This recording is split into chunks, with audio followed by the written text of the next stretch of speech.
చివరికి యోసేపు ఎంత గొప్ప స్థాయి పొందుకున్నాడో మనకు తెలుసు కదా.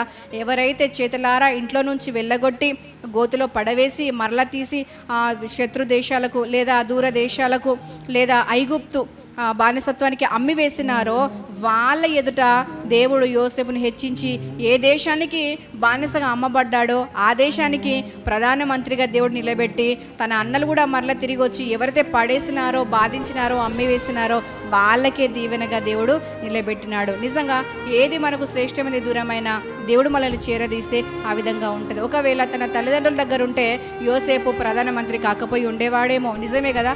యోసేపు ఎలా ప్రధానమంత్రి అవుతాడు? అక్కడ వాళ్ళ దేశంలో వాళ్ళకు రాజులతో పని లేదు, ప్రధానమంత్రులతో పని లేదు. వాళ్ళ కుటుంబంలో ఉన్నప్పుడు వాళ్ళు తమ పనులు తాము చేసుకొని తమ కడుపుకు తాము తిని హ్యాపీగా వాళ్ళు దేవుని సేవిస్తూ ఉండేవాళ్ళు. కానీ వారికి రాజుతో పని లేదు, రాజ్యంతో పని లేదు కదా.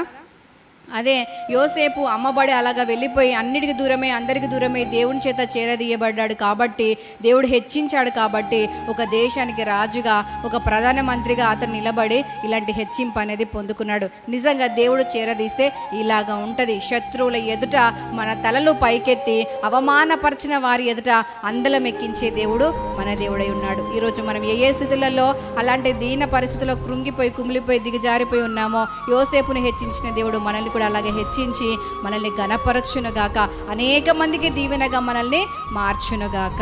ఆమేన్.